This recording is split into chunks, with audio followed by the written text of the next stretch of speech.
Good afternoon, ladies and gentlemen, and welcome to the meeting of the Georges River Local Planning Panel for the 6th of August 2020, which, due to COVID-19 restrictions, is being held electronically. My name is Sue Francis and I'm chair of this meeting. I'm currently streaming from the Council Chambers in Marne Street, Hurstville.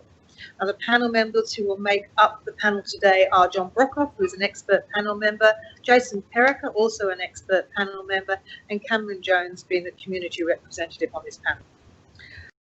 These panel members are located remotely in order to satisfy the Australian Government and New South Wales health orders for consistency with directions for non-essential gatherings and meetings. We are the panel who have been appointed by the Minister to determine specified development applications, including the development applications that are on the agenda today, in accordance with the requirements of the Environmental Planning and Assessment Act. Firstly, I'd like to acknowledge country and state that the panel acknowledges the traditional custodians of the land on which this meeting is being broadcast as that of the Bidjigal people of the Eora Nation. Now, we are live streaming and that will be made available on Council's website. In accordance with the meeting protocols during COVID, all interested parties wishing to make representations to this panel were requested to register their interest, and a total of 10 representations have been received and collated by Council and forwarded to the panel. We have a list of people who are speaking today, and they will be called in order at the time, So just for clarification, I have first to speak will be John Todorel, Colin Shank second, and then Councillor Alicia Payer, Brad Delapierre and Hiromi Loram in relation to the first item, which is for 13 to 21 Waiuna Street. For the second item, which is for 248 Railway Parade, I have Roger Johnson and Danny Jones. And for the third item, I have Xuan Pan, Tasso Bastas and Julie Horder. Now, because we are live streams, oral representations must not contain any defamatory, discriminatory or offensive language. If so, you will be cut off by Nicole, who's sitting there studiously on the other side of the room.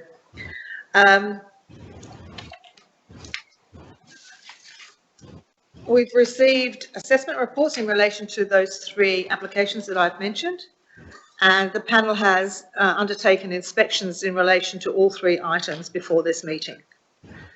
As required by the Local Planning Panel Code of Conduct, all panel members have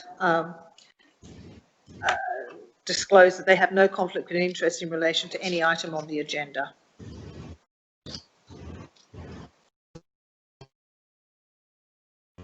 As we progress through the matters on the agenda, only those persons who the panel have highlighted as wishing to speak, who I've just mentioned by name, will be able to verbally make any representations, as I said, by being called by the Council.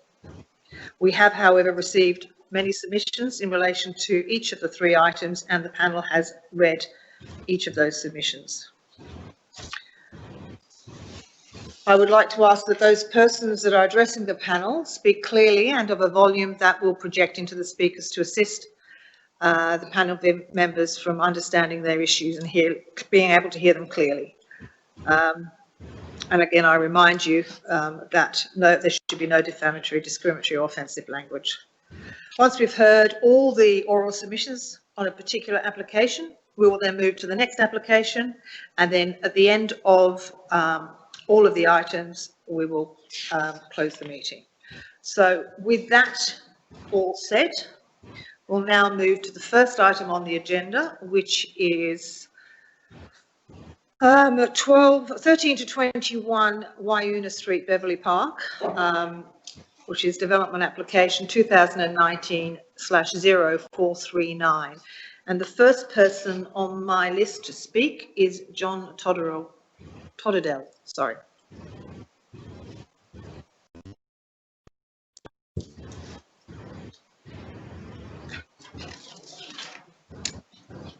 John, are you there?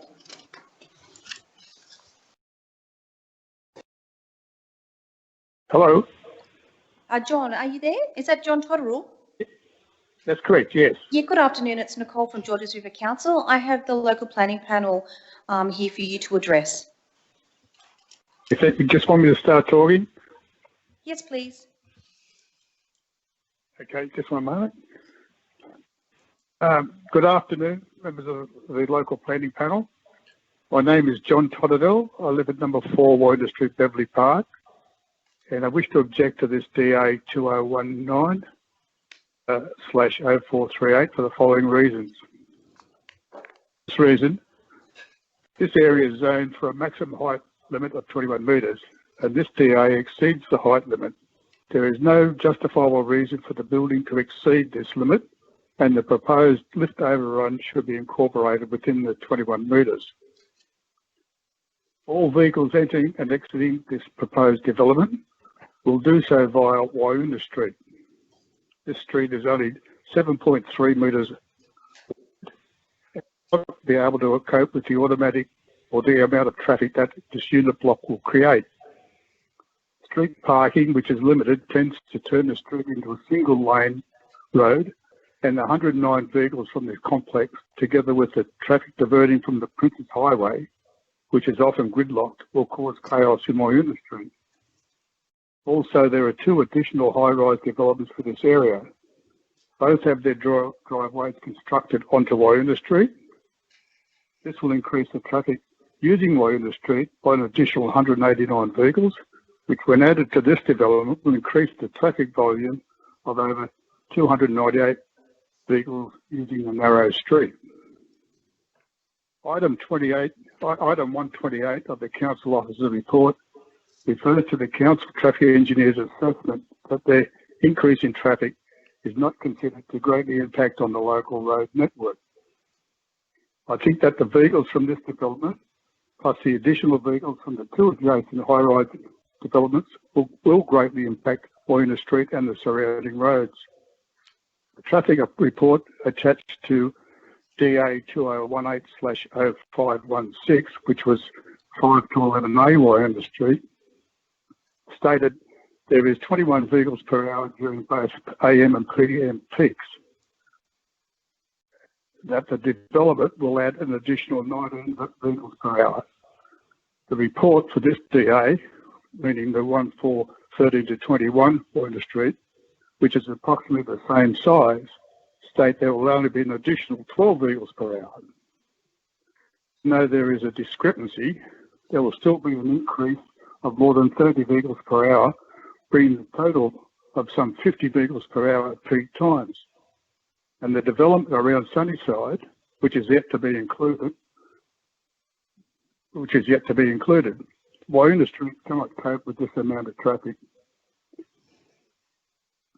The proposed development contains rooftop communal space, which will adversely impact on the adjacent residents due to privacy and noise from parties and barbecues. And this has not been fully addressed by the DA. In the Council Officer's assessment, refer item 17 of this DA, it states there will be time restraints for the use of the rooftop communal space. These hours of use will be between 8 AM and 10 PM and limited to a maximum of 25 people. There is no indication that there will be a site manager to monitor this. And from my experience and that of people who have lived in or near high-rise apartments, all-night parties are common, with police being called to close them down. Add to this the prevalence of Airbnbs, it will be impossible to control the out-of-hours use of the communal space.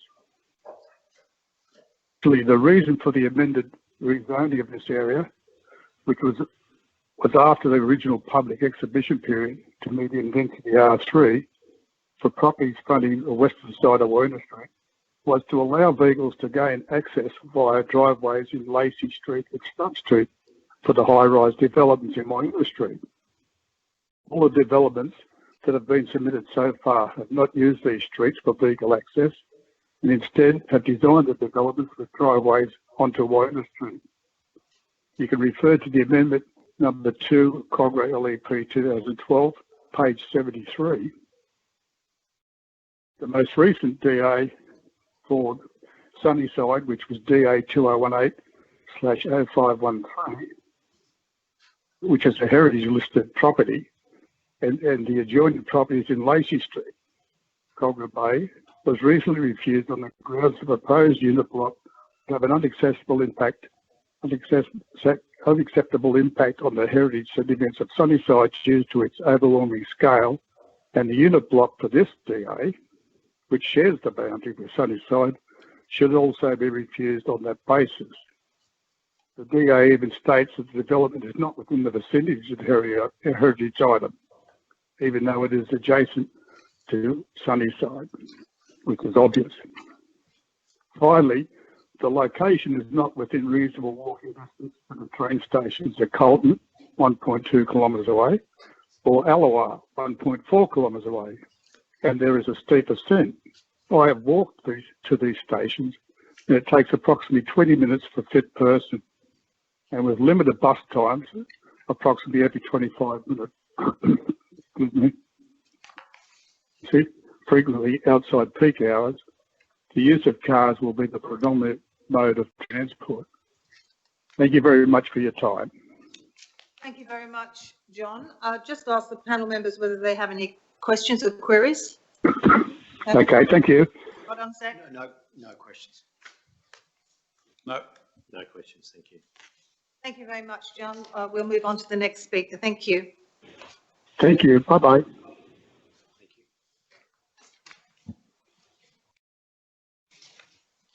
Okay, panel members, Mr. Colin Shanks, who's registered, his submission is going to be read by Councillor Leisha Payer. So I'll just dial her up now.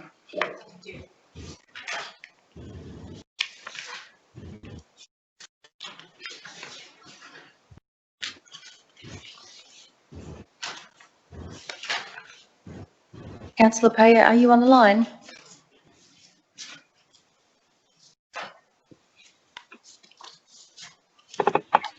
Councillor Payer, is that you? Yes, I am. Are you? Yes, good afternoon, Councillor. It's Nicole from Georges River Council. I'll just connect you to the panel now.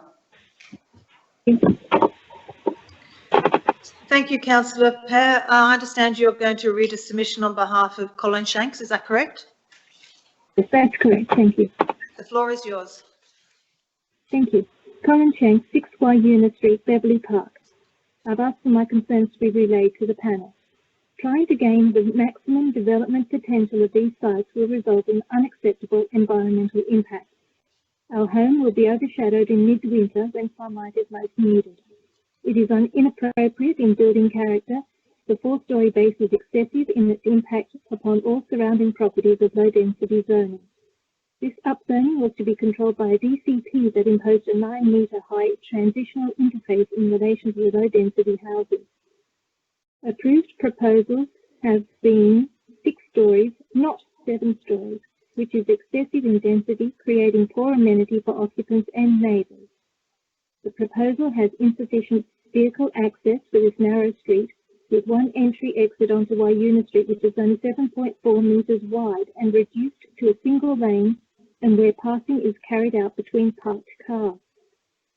I have written to councillors over the cumulative effects and the site-specific impacts on critical intersections with the arterial road network. It has been confirmed that no traffic modelling informed of the upzoning in this vicinity. The new DCP is incomplete. Council's own traffic study critical to informing the DCP is yet to be presented to the council due to ongoing discussions with the RMS. Still, the responsibility is being put onto the applicants to demonstrate that the street system can cope. This proposal requires 109 car spaces, but there is an approved building at 5 to 11A Wayuna Street also with 109 spaces. Counting in the proposal that was refused on the corner of this street in September and adding the equivalent for the other end block, residents could expect around 220 new dwellings with over 400 cars being proposed for just this one side of the street. Each of the 6 developments proposed so far, along the 2 blocks bounded by the highway, John, Wayuna and Stubb Street, have relied upon 6 traffic reports provided by the applicant. written by two consultancies, either Vibe Traffic or Terraffic, but all are identical, using the same text and contain gross errors. In each of the applicant's reports, each claim each development will create no parking or traffic impact. Of the two developments that have gone to court, where we've seen Council's contentions, Council has argued the developments should also be refused for those insufficient traffic reports, the same as the report used here. We are not near a train station, so we are car reliant. An analysis of the traffic to be generated by the development of the two upzone blocks next to a national highway is required before determining this and any future proposals. The Park Road and Jubilee Avenue intersections of the highway fail to serve the heavy and dangerous traffic situation we already have. Every development is putting the cart before the horse and bringing worse results each time. We are appealing to the panel to have this DA refused. Thank you. Thank you very much, Councillor. I've just asked the panel if they have any questions of you. If you'd like to hold on, please. Yes. No, thanks, no question. Thank you. They had no questions. Thank you very much, Councillor. Thank you.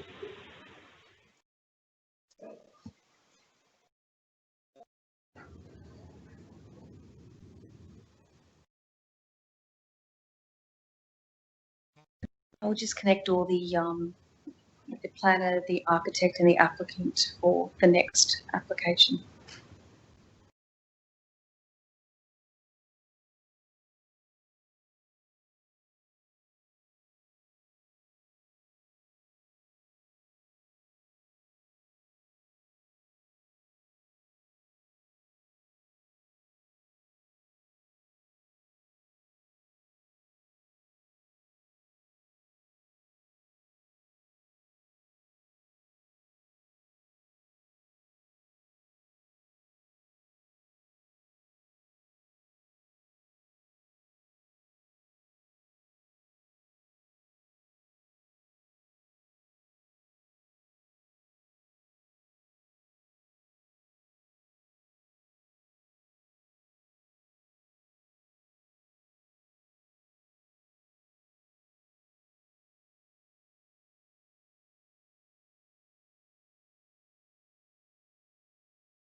Just whilst we're waiting to contact the applicant in relation to the Wyona Street matter. Good afternoon. Is that Brad?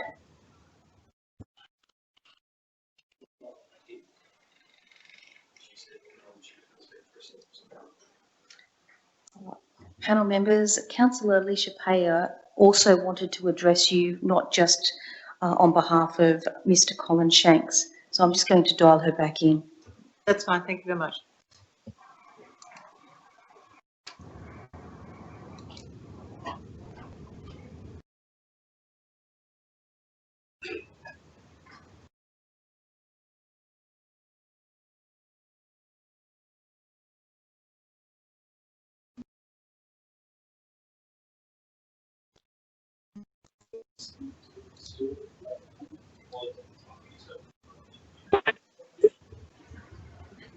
Councillor Payer, are you on the line there? Councillor Payer? Thank you. Oh, hi. May I give I'm just going to my representation? panel. A few moments. Thank you. Sorry about that, Councillor Payer. I didn't appreciate you wanted to speak separately. The floor is yours again. Thank you. Alicia Payer, resident of Colga Bay, elected to council in 2017 to serve Colga Bay ward. Sunnyside was built by the most prominent resident in Colga's history, John B. Carroll, and by his own hand is credited in early 20th century accounts. He was the driving force for the incorporation of Colga municipality, becoming its second mayor and first civil engineer. Stone houses like this may exist elsewhere in New South Wales, but not in this LGA. No remaining heritage item could ever be considered more integral to the history of Colga than this. The report before you is wrongly dismissive of the heritage item. The report is showing a triangular easement within the boundary of Sunnyside is not part of the heritage item, suggesting this disconnects Sunnyside from this directly adjoining development. I've been in contact with the National Trust, who have sent me the national classification area data, which includes the easement as part of the heritage item. Trust Register of the oldest form of listing and is currently based with state and local listings. If there was no submission for a trust, there are no votes accepted by council for public development. As the previous panel stated, development here must be thought of in a round. First, this proposal is behind and rises above the two-story heritage building to 7 stories, providing a visible backdrop. Public use of the highway will ensure the rear of this proposal for half the width of the heritage item. Secondly, approval of this proposal would immediately impact upon the refused adjoining development proposed of the same height awaiting a court appeal next month. Part of the refusal was because that proposal would then direct future development which would encircle, engulf and diminish the heritage significance of Sunnyside. An independent conservation management plan should be made for its preservation and for the direction of future development, as noted in the panel's deliberations, which can be reviewed in the webcast. Sunnyside is now situated across 2 lots of a later subdivision. The lots at the back, facing Wayuna Street, need to be amalgamated to provide a responsive design to the heritage item for new development, and to regain its original access for continued use as required for buildings on busy roads. A 2-level basement excavation proposed this close seriously threatens to undermine the sandstone building. Detailed construction and structural drawings have not been prepared for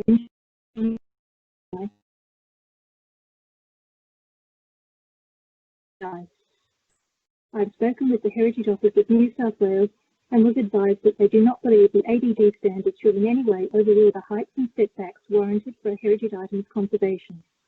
Even still, the side setbacks in this proposal are inadequate and do not comply with the new DCP. The height limit of 21 metres is providing new buildings in the area of 6 stories, not 7 stories. The comparative examples shown in the report are all 6 stories. If approved, this DA would set numerous unwanted precedents. It deserves to be refused. Thank you.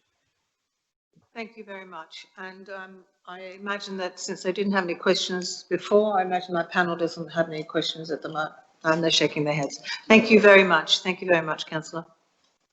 Thank you. And we'll now try and get the applicant's representatives on the phone. Any luck?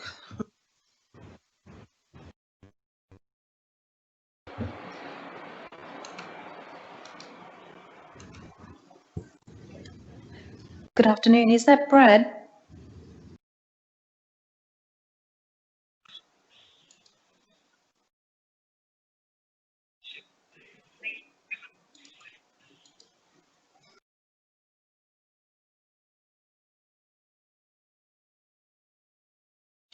Good afternoon. Is that Brad? Hello, Brad. Are you there?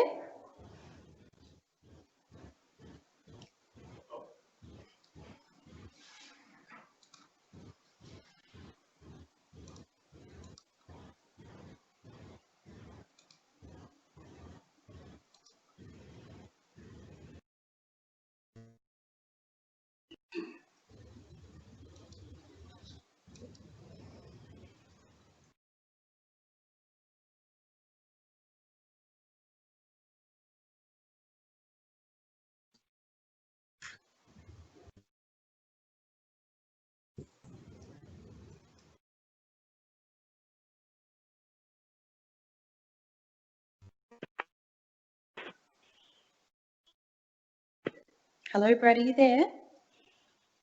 Yes, I think I keep getting dialed by the same number. Okay. Hi, Brad. It's Nicole from Georges River Council.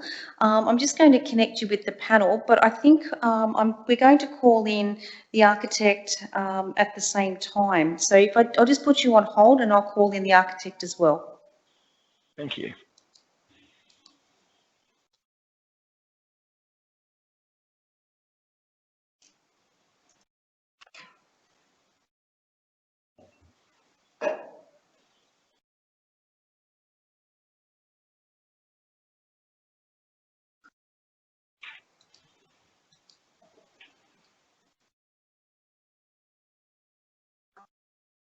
Good afternoon. Is that Hiromi? Good afternoon. Is this Hiromi? I can still hear you, Nicole, so I'm not sure whether you're trying Hiromi as well. Okay. Hello. Hello, Hiromi, is it? Hi, how are you? Yes, good afternoon, Hiromi. My name's Nicole from Georges River Council. I've just got yourself and Brad de la Pierre on the line. I'm just going to connect you through to the panel and you can address them from there. Thank you. Thank you. Welcome, Brad and Hiromi. Now, I have you both on the line, but if I make the presumption that perhaps Brad might be the person who'd take the lead on any representation, would that be right, Brad? That's correct, Chair. Hiromi's happy to answer questions, but I'm intending to do most of the speaking if I can. Fantastic. The floor is yours. So introduced, my name's Brad de la Pierre and I'm consultant town planner for this project. As you're aware, the application before you seeks approval for 64 apartments, and as outlined in the assessment report before you, the development application substantially complies with the majority of the LEP and DCP controls that applies to the site. There is a minor height variation to the 21 metre height control with a lift overrun having a height of 22.15 metres, but as outlined in the assessment report, in particular DA drawing 21, that lift overrun is located towards the middle of the building and will not be a visible element from the street and is an appropriate departure in my mind. With regards to some of the issues raised by objectors, I'd like to briefly touch on some of those. There was obviously the height limit, which I've just talked about. There were some concerns about traffic, but as the first objector, Mr. Totterell, noted, the council's traffic engineer has reviewed our traffic report and considered that the traffic generated by our development, as well as in conjunction with the approved and proposed developments in the immediate vicinity of the site, that the local road network has the capacity to cater for that additional vehicles. And again, as outlined in the council officer's assessment report, the development is required to provide 109 car parking spaces, and we provide 109 car parking spaces. With regards to heritage, we carefully considered the impact on the listed heritage item behind our site, and indeed at one stage we had a driveway that was adjacent to it on Wayuna Street, and that was relocated away from it to the other end of the site to provide more views towards the heritage item. With regards to the structural concerns raised by the councillor, we're certainly confident that our excavation will not cause the collapse of the heritage on the adjoining property. And I'll be honest, I didn't review all the conditions in detail, but if there's not conditions relating to dilapidation reports, as the applicant, we're certainly accepting of those to ensure that Beverley Park's heritage is not altered by this development. So that's, I guess, the broad response. We certainly believe that this development is an appropriate response and has regard to effectively the upzoning that occurred in this precinct from May 26, 2017, and this development is consistent with that and those of adjoining properties. So yeah, that's all I had. So thank you for listening, and Hiromi and myself will be happy to answer any questions panel members may have. Thank you, Brad. I'll just ask my panel members. I know perhaps Jason might have a question in relation to one of the conditions at least. Yeah, Mr. de la Pierre, did I hear you say you hadn't seen the conditions? You read the report, but you haven't looked at all the conditions. Is that right? Recommended conditions, I should say. I've looked at the recommended conditions, but I will be honest, it was very brief. Yeah, okay. Without preempting the outcome, one of the recommendations from council staff is that there be undergrounding of above ground power lines. Is that condition acceptable to your client? So if those conditions had been provided on other applications, then we would be accepting of that. But if they weren't applied to the adjoining applications, we would have concern about that, and certainly. Okay, thank you. Yeah. Any other questions, panel? No questions, thanks. No questions, thank you. Thank you, Brad. I think we've heard anything. I don't think we have any particular questions of you. Hiromi, thank you for coming online, and we'll move on to the next item. Thank you very much. Thank you very much.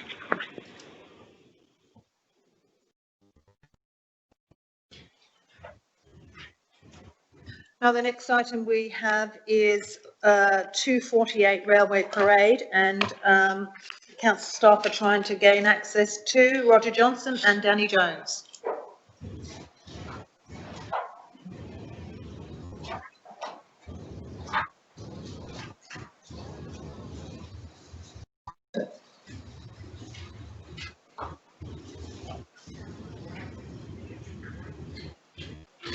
Good afternoon. Am I speaking with Roger? Good afternoon. Am I speaking to Roger? Hello, Roger.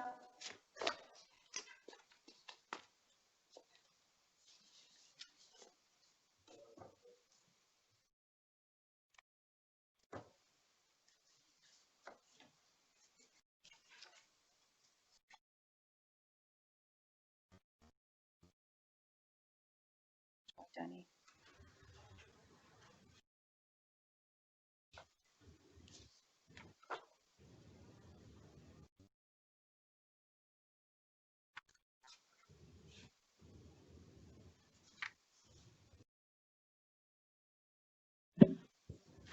Good afternoon. Am I speaking with Danny?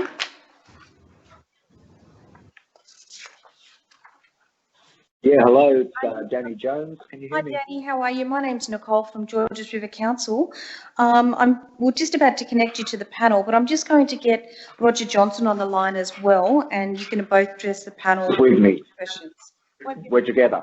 We're Are you together in the same room. Okay, no worries. Well, I'll connect you now through to the panel. Thank you. Right. Thank you. Thank you for that. That's fantastic. Now, Danny and Roger, I might have presumed that, Danny, you're going to be the spokesperson? Yes. Yes, good. The floor is yours. Thank you for your time, panel members. We've had a look at the report that's been prepared by Council's officers. As you're very aware, this is a request for a review for a relating to a previously refused proposal or design solution. We did make some substantial changes to it. The planning officers are clearly comfortable with the revised proposal that all of the matters of concern have been resolved. So obviously we're supportive of the council officers' recommendations. There was just a couple of matters that we noted in respect of the draft conditions or proposed conditions of consent. I was going to speak just briefly about one of them, and Roger was going to speak about the other. The one I just wanted to briefly mention is condition 78, which relates to the boarding house operation. We're just frantically turning pages, yes? Yep, got it. Okay, part A just refers to the development approved under this consent constitutes a boarding house and shall not be used for the purposes of permanent residential accommodation. I think that the boarding house does need to be used as permanent accommodation. I think it might just be a typo that maybe should say short-term rather than permanent, because a boarding house can't be, I mean, there's a condition that follows. It says it's got to be occupied for 3 months, which makes it permanent. So I'm just... I think it's probably, I think I understand what council means. I think they mean it shouldn't be a residential flat building type accommodation, but I think we'll look at that one. I understand what council is trying to say, but yes, I think we'll look at that one for you. Thank you. And just in part D of the same condition, subject to the deferred commencement requirements that have been recommended, the boarding house actually ends up with 42 rooms, including the manager's residence. Each bedrooms or boarding rooms designed for 2-person accommodation. So in respect of 78D, we feel that it should read 84 lodgers, not 82. Noted, thank you. Yes, the other matter, just obviously we're here to answer any questions as well, but Roger was just going to speak in respect of deferred commencement condition Yes. 1. And that's on page 165 if you're searching through the document. Thank you, got it. Okay. Yep. Now, I appreciate that you may not have seen the plans that relate to those 3 conditions. Well, actually, we have, and we're aware that they exist. And what I was going to say was that whilst they haven't been formally assessed by council staff, we are aware that they exist, and actually I have a copy of them sitting in front of me now.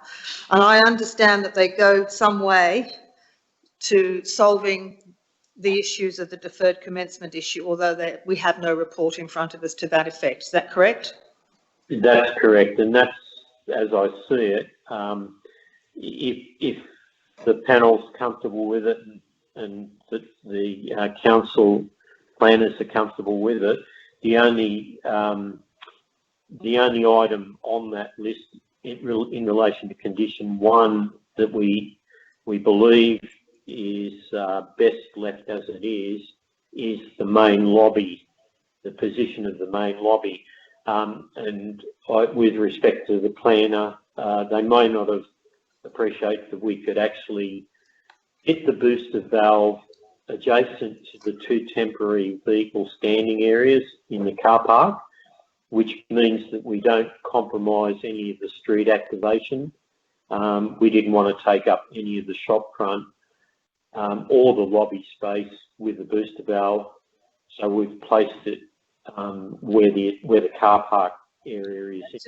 To the south of the entry. Yes, we have that in front of us. I am aware that you have made some adjustments or suggesting some adjustments to those, although, as I said, we haven't had a report on those. Can I just ask a question? This is a review of the determination, which itself expires on the 20th of this month. Is that correct? I believe that's the case, yes. Yeah, so obviously timeframes are tight. Yeah. So we're very mindful of that. The deferred commencement conditions don't necessarily give you certainty, although I understand that you've provided much of the plans. Council will have to go away and review them. One of the options that the panel was thinking about was whether we defer it and give some timeframes and then actually give delegation back to staff rather than actually dealing with it tonight, because I think that it may well be that the amended plans, which we don't have an assessment of, have addressed many of the issues, and that may give you actually a quicker turnaround. Would you have an objection to that? No, that sounds like a wise move, actually, just given the time frame. Because we are mindful of your time frame, and whilst I can't commit to anything with the council, they do need to address these issues, and think that might be one solution. Anyway, that's something we will talk about as a panel. Panel members, have you any other questions? Any questions of the applicant? Jason? Yeah, hi, Jason Perica. I've got a question relating to an issue with the suites near the lift. So there's, suites 1 and 2, and suite 2 that has that courtyard space that's subject to the recommended deferred commencement condition. The layout of the units above that, so on levels 2, 3, 4 and 5, have the same layout and not subject to that recommended condition of deferred commencement. The issue I can see, first I've got a question, and that is, do you have an easement for light and air over the adjoining property that you don't own? Given that opening, which is both a small balcony and also needed for light and air, for light and ventilation to those suites 8, 17, 26 and 35, have you got any certainty of ensuring that access to light and ventilation over another site you don't own will be provided in perpetuity? No, there's no easement arrangement, but that's the one looking at the courtyard of the RSL site. Is that? Yeah, I'm aware of that. Yeah, we've been to the site. I guess the issue is that I can see is one of equity. And that's, I've always got an issue when there's a proposal that borrows amenity off an adjoining site that it doesn't own and assumes that in perpetuity that site will stay in that configuration and places a burden on that site to make sure that's the case, because it inevitably leads to long-term problems.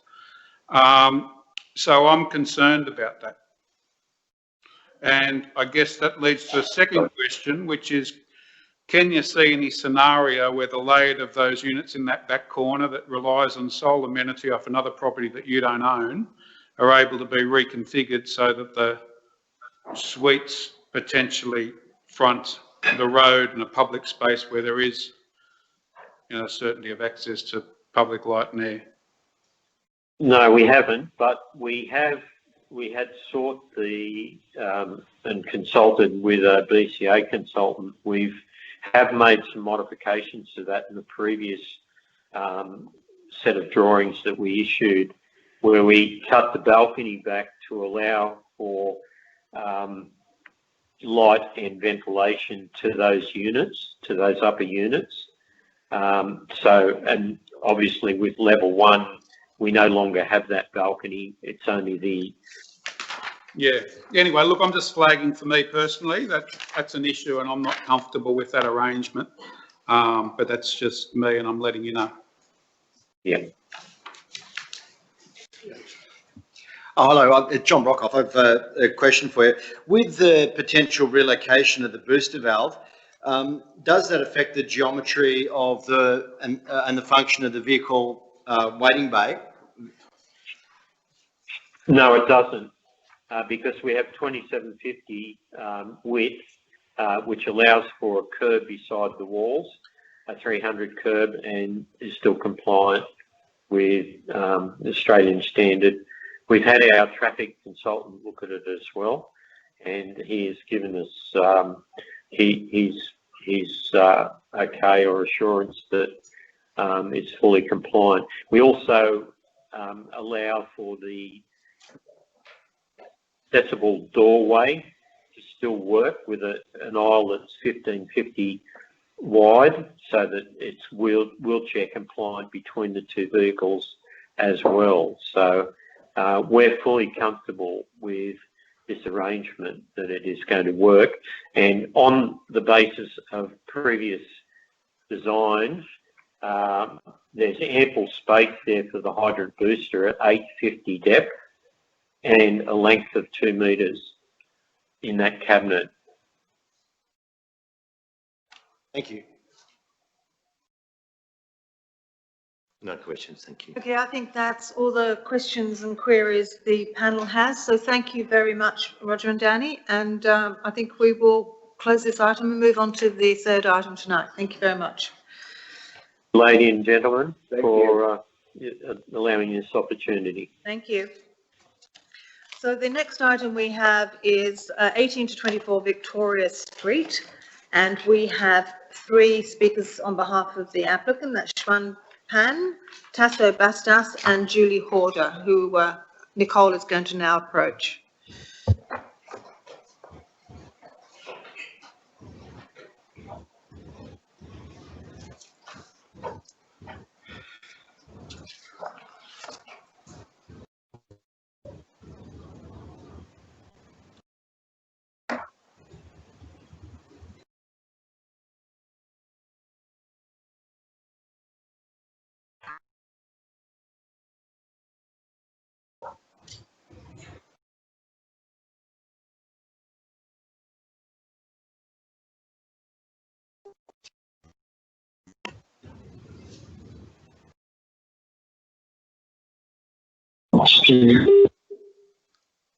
Yes, good afternoon. Is that Chuan Pan? Good afternoon.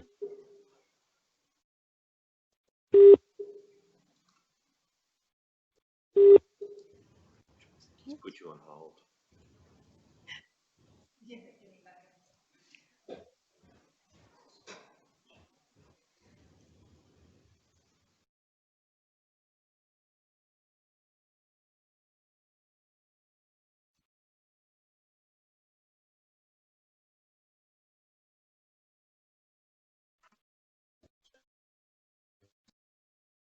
Good afternoon. Is this Tasso? Good afternoon. Is this Tasso?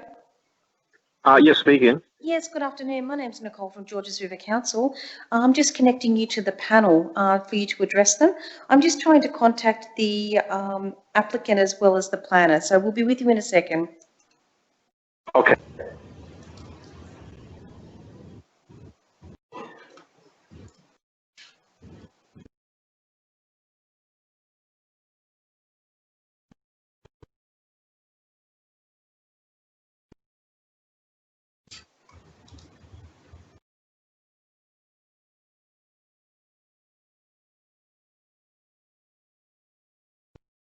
Good afternoon. Is that Julie? Good afternoon, Julie. Hey. Good afternoon, Julie. My name's Nicole from Georges River Council. How are you? Good, thank you. I'm just about to connect you through to the panel. I'm just trying to get the applicant on the line. We'll be with you in a moment. Much.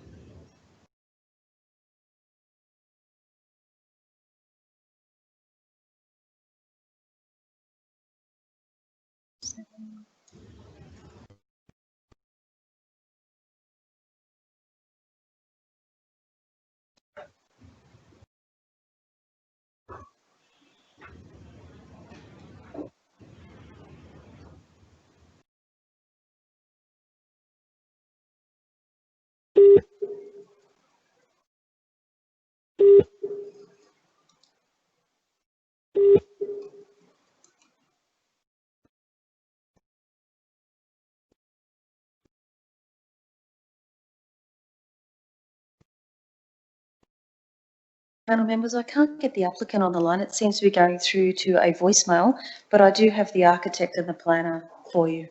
Thank you very much, and I think we'll move forward with the architect and planner. Can I presume perhaps that Julie, you might be the spokesperson on behalf of the applicant in this matter?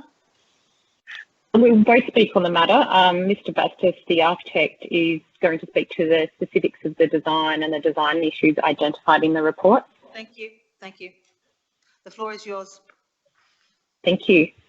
So Julie Horder from Planning Ingenuity, I'm the town planner for the applicant in this matter.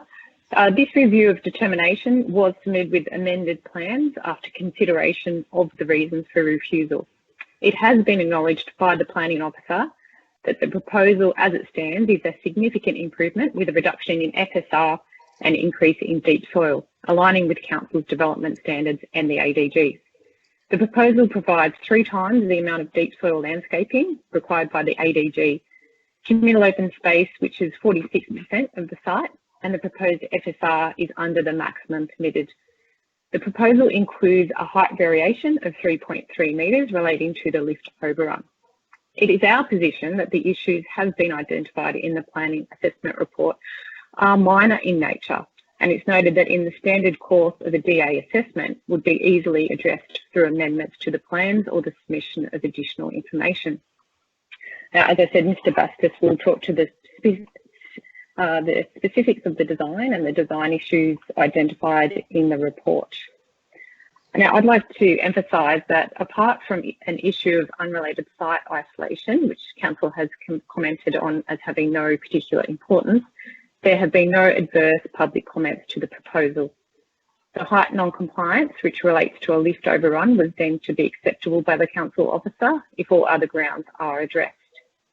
And in regards to the Heritage Officer's request for a greater setback from the heritage building adjacent to our application, we note that compliance with the setback is not able to be accommodated on the site without a significant loss of apartments. The adjoining site itself is subject to a DA before the Land and Environment Court, seeking consent for a 12-storey building with adaptive reuse of the heritage dwellings. The council planner for the DA had advised the applicant that the proposed 6-metre setback was accepted. As such, the requirement for this setback is considered unnecessary. On behalf of the applicant, we are requesting a deferred commencement consent that addresses the issues identified within the report. Now, in regards to the timing of preparing these conditions, we note that there may be the opportunity for the panel to delegate the specific conditions to the planning officer for the conditions to be drafted or possibly for the determination to go to the next LPP meeting on the 20th of August before the 6-month deadline for the review of determination. Overall, the proposed development seeks to provide a significant contribution to the public realm through the addition of a public thoroughfare and the inclusion of a neighbourhood shop. The proposed scheme has been mindfully designed to address the intricacies of this site, which includes an irregular shape and an adjoining heritage item. In our opinion, the proposal can be amended to address Council's concerns, and in summation, a deferred commencement approval will enable fair and productive processing of the application. Thank you, and I'll be available for any questions. Thank you very much. Do you wish to, Tasso, do you want to make your representation in terms of the design? Oh, yeah, look, I'd just like to add a few more things, if that's okay. Please do. Your floor is yours. Is it okay to speak? Please do, yes. Good afternoon, panel members, ladies and gentlemen. My name is Tasso Bastos and I am the architect and urban designer for the project representing the applicant. Our office has been in practice for over 30 years with experience in a variety of projects with private and government clients, attracting a number of prizes in architecture and urban design, including winning national design competitions. We're here today to support the DA for the proposed residential development project. Council has raised a number of issues on this application which we believe could be addressed and resolved by further design input and or conditions of approval that may be incorporated into a DA approval with deferred commencement. But we'll now discuss the key issues. We have generally adhered to the ADG requirements for building separation of sound boundaries in relation to habitable and non-habitable spaces. However, in some instances where habitable windows face side boundaries due to the angles of the site and for solar access reasons, we have provided screening for visual privacy. Council has indicated that they now require a building setback of 12 metres from level 3 and above along the northwest heritage building boundary. This would require the deletion of 6 to 8 units or about 400 square metres in the proposed development, which is already well below the maximum FSR. In previous council correspondence, the planning officers accepted a 6 metre setback to the heritage building. Design of the podium, we were inspired by the brick edifice of St George Girls High School located further down the road. Upper levels of the proposal would step back and be treated with lightweight materials. The architectural design of the building and the integrated tower feature is a response to the secondary corner classification of the site, especially as it turns the corner into Stanley Street with framed distant views from the communal rooftop area. Where possible, all apartments have been designed with a northerly aspect and not to face each other. We have complied with the minimum total balcony areas for each unit type based on calculations of over 1 metre width with suitable space for a table and with seats on each balcony. The proposal also contains about twice the minimum required communal open space to complement the private open space. Further, any identified shortcomings in the stormwater design, waste management and the public domain design may be dealt with development consent conditions. Since we originally lodged the DA in 2018, our team has worked closely with the council and the 5 assessment planners in order to arrive at a suitable design resolution and architectural response to the site. Most of the issues that are now raised by council are minor and can be conditioned in the final consent, or if time allows, resolved with further detail. We trust that you consider our remarks positively and approve this application with deferred commencement conditions as you see fit. Thank you for your time. Thank you very much. I'll just make a few comments before I hand over to any questions that the other panel members have. And I think it's correct to say that this review has addressed a lot of the questions, but there are still quite a few fundamental, and I think it comes down to design issues, particularly internal design. And I know that the panel members have raised some issues in relation to particularly the habitable rooms, you call them studies or laundries, that are right deep into the guts of your units that face the north western elevation, that simply will not get solar access to satisfy ADG or BCA. And your term open foyer, I'm not quite sure what that means, can't possibly get light to those rooms. So there is a bit of a layout problem, and that that's several units on every floor. And there is also some concern as to the, I'll call them triangular, but they're not triangular, units on the the other elevation. I think I'll hand over to my other panel members to see if they have any other issues or more specific issues. Perhaps Cameron, you might have a few questions or queries? Yeah, I'm probably more directed to the architect on the internal layout space, and I'm just slightly intrigued with, say, a typical unit 202 there, which is nearly 75 square metres for a one-bedroom apartment. It seems like there's a huge amount of residual space backing onto the open foyer area. Had you looked into maybe tightening those up, which would possibly afford a larger setback to the heritage item on the what would be the eastern side, or sorry, the western side? The studies were designed as part of an open plan of that unit, which has a north facing, and there are some highlight windows off the corridor.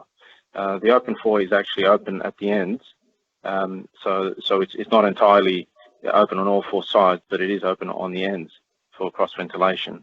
Okay. How do you get sun in there, though? On the rear, there won't be opportunities for sun on those studies, but that's just for ventilation purposes. Okay. Just seems that there's just an abundance of space there that could possibly be tightened up. And if you could just sort of explain to me the amenity of a typical, say, unit 207, which is sort of in the southwestern corner there, bedroom windows and amenity of that layout with the dining area. Look, we acknowledge that the site's a difficult site. It's a difficult sort of splayed or corner position there, but did you look at other solutions there, possibly getting? Look, yeah, there's other solutions, and essentially the furniture allowed is indicative only. But we have, for example, in relation to the dining space, yeah, that could easily be combined with the living area. So it's a movable object. So that it's going to depend on final users, occupants' use.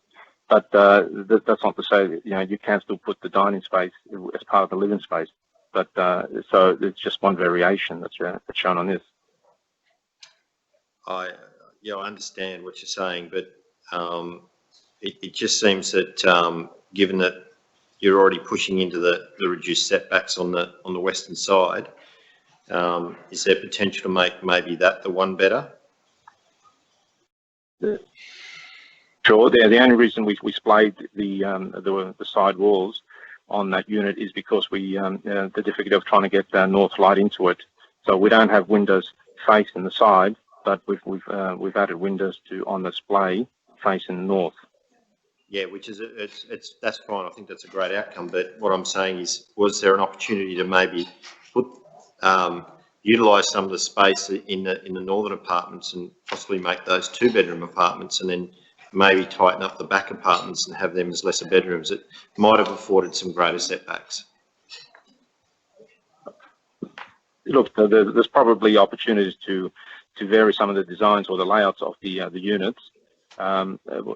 We basically came up with what may have been the optimum, given the tightness of the site and the difficulty of trying to get solar access in all the units. Sure. And as I said, we appreciate it's a very tricky site. And the only other question I had was the architectural feature over and above the rooftop there. Can you sort of talk me through that? Look, basically, this site has been classified as a secondary corner site in the Cobra North Precinct guidelines, so that essentially the part of the site that turns into Stanley Street is a secondary corner. So the architecture feature relates to the building turning the corner, and it's integrated into the design of the building, where it steps on that end elevation in plan, but it also extends above the rooftop communal area, which has views out to distant views out towards Botany Bay, so that it actually becomes like a lookout from the rooftop area. But so it becomes an integrated feature. Yeah. Okay, that's great. And just one last one: the trees running along the frontage there. you're confident they can be retained and protected? In the initial designs application, we actually submitted arborist reports.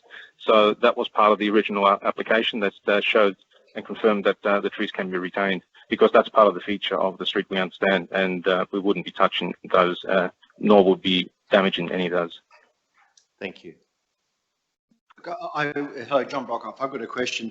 In relation to the ADG and the facades, the Victoria Street facade, the continuous unarticulated street wall and the comments in the council report in relation to the nature of the design and the extent to which it works with the terrace type building typology nearby. Can you comment on the bulk and scale and the articulation of that facade and the extent to which I guess it works with the streetscape and the heritage terraces? There was always a guideline to have a 3 to 4 story podium base to the buildings along Victoria Street, and then the upper level of the building stepping back, so that our queues were really at the time when everyone was demolishing everything around it, and there's no queues other than the 2 heritage buildings and the existing brick buildings of the school, St George Girls High School, and also on the other side Cogra High School. For the height of the podium that was requested, we thought that what was there already in the street is a good type to try and fit into this part of the street, because it's already exists there. The fact that it's next to the heritage buildings meant that we have to sort of have a transition down to it as well.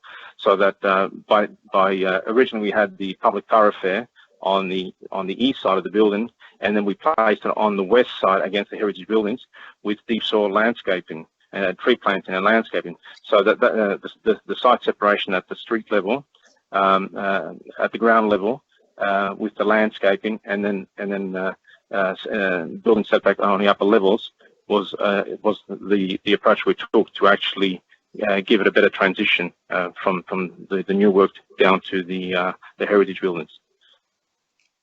But the heritage buildings is actually, I think it's about 2.5 stories in terms of height in relation to our building. Thank you. Thank you. Thank you. Panel members, any other queries or questions before we finalise this matter? I'm having shaking of heads from everyone. Okay, anything more you might want to raise with us? Julie, Tasso? No, I think we've sort of covered everything off. Thank you. Thank you. Okay, thank you very much. We'll now finish that item, and with that item finished, I'll close the meeting at 5 minutes. Thank you very much.